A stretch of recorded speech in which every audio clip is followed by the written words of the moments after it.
नमस्कार, आप फ्रंटलाइन 24 देख रहे हैं। मैं हूं आपके साथ गौतम कुमार। आज बिहार विधानसभा चुनाव 2025 के लिए शोध खत्म हो जाएगी।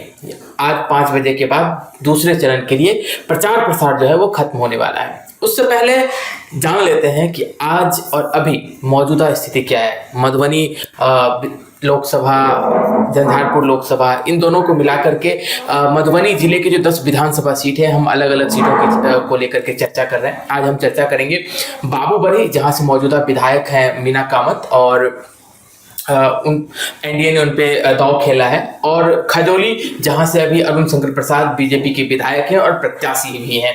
तो उनके विरोध खजौली में जो है आरजेडी ने ब्रज किशोर यादव को जो है टिकट दिया है, और बाबूबड़ी में अरुण कुशवाहा है, अरुण सिंह है, उनपे पार्टी ने, महागठबंधन ने दांव खेला है। क्या है मौजूदा स्थिति, क्योंकि ये इन दोनों सीटों को लेकर के जो अभी तक के जो आंकड़े आ रहे थे वो बड़ा ही कह सकते हैं कि कांटे की टक्कर वाली थी। कभी महागठबंधन आगे दिख रहा था तो कभी एनडीए आगे दिख रहा था।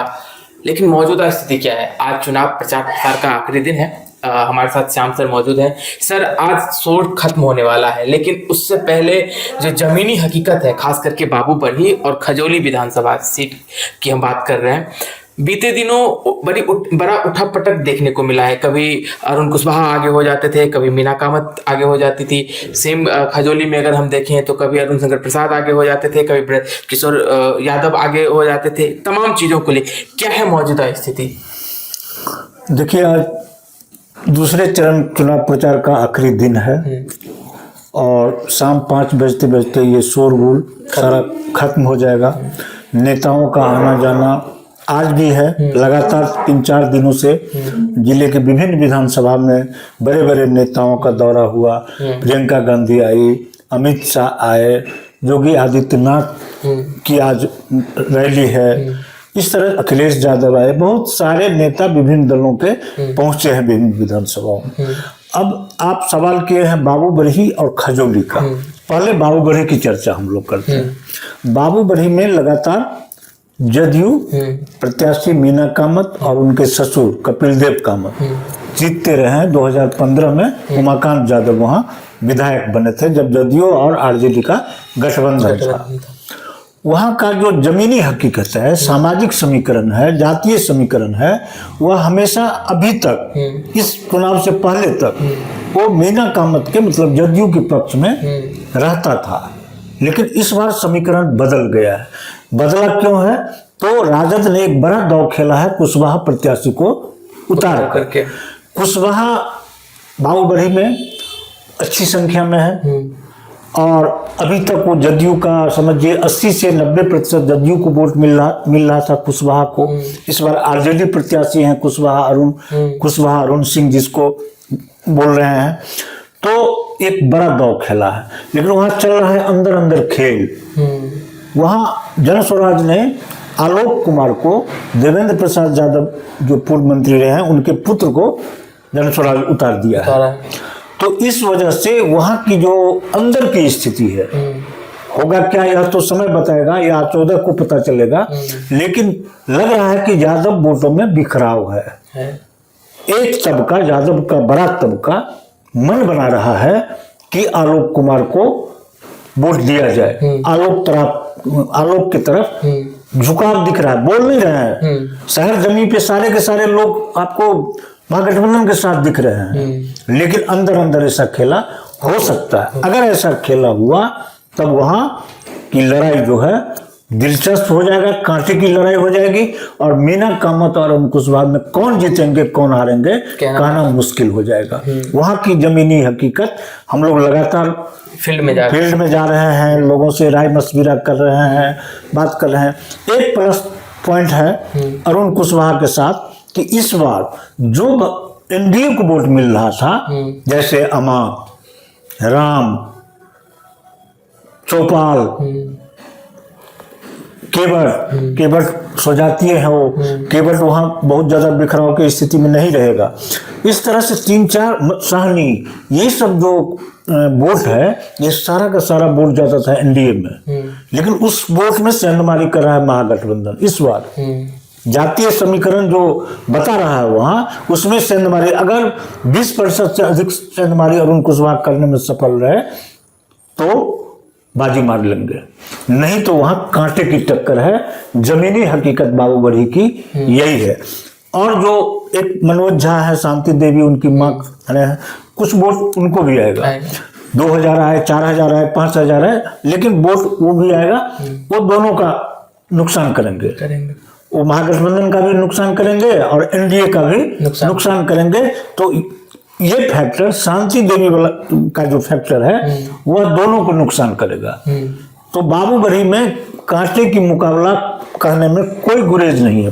कह सकते हैं अगर यादव वोटर गोलबंद होकर अरुण कुशवाहा को वोट दे दिए, क्योंकि पहले कुशवाहा वोट नहीं देता था, यादव प्रत्याशी होते थे, ये उनके दिल में है, ये उनके मन में है। तो इसलिए ये संशय है कि 100% यादव पहले की तरह अरुण कुशवाहा को वोट देंगे या नहीं देंगे, यह एक संशय बना हुआ है। इस हालात में दोनों के बीच में कांटे की स्थिति दिखती है। अब बात करते हैं खजौली की। खजौली में इस बार एनडीए से पुराना जो चेहरा है, मौजूदा जो विधायक है अरुण शंकर प्रसाद, वही है, बहुत ही भद्र है, शालीन है, बातचीत करते हैं। एंटी इनकम्बेंसी है खजौली में, उनके प्रति भी नाराजगी है लोगों का। और उनके विरोध में जो है आरजेडी प्रत्याशी ब्रजकिशोर यादव, उनका भी क्षेत्र में मजबूत पकड़ है। दुर्भाग्य है ये उनके साथ कि दो प्रत्याशी यादव समाज के खजौली में खड़ा हो गए उम्मीदवार। एक जनस्वराज के रूपम कुमारी जो मुखिया है दिल्ली पट्टी की, और एक है पूर्व विधायक सीताराम यादव के पुत्र, वो नाराजगी में उनके पिता को टिकट नहीं मिला या तो निर्दलीय खुला मैदान में कूद पड़े हैं। तो कुछ न कुछ वोट वो नुकसान करेंगे। वीरेंद्र यादव भी मजबूत लोग हैं, उनकी पत्नी खड़ी है, जनस्वराज में है, तो वो भी वोट उनको आएगा। अब ये लोग अगर वोट मान लीजिए कि 10,000 काट लिए, 5,000 से अधिक काट लिए, तो ब्रजकिशोर यादव की स्थिति बिगड़ जाएगी। नहीं तो आज के डेट में दोनों के बीच, भाजपा प्रत्याशी अरुण शंकर प्रसाद और ब्रजकिशोर यादव के बीच कांटे की टक्कर है। यहाँ भी यही फैक्टर काम कर रहा है जो बाबू बड़ी में कर रहा था। कुछ छोटी छोटी जातियां हैं जो इस बार महागठबंधन की तरफ झुका हुआ है, दिख रहा है कि कुछ % वोट आ रहा है जो एनडीए को मिल रहा था। तो इनके लिए सबसे बड़ा खतरा यही है कि कुछ कुशवाहा, क्योंकि बाबू बड़ी में कुशवाहा कैंडिडेट है, उसके बाद अमात जाति के, सहनी जाति के, राम, चौपाल, आईपी गुप्ता के कारण कुछ ऐसे वोट हैं जो इस तरफ शिफ्ट कर रहा है।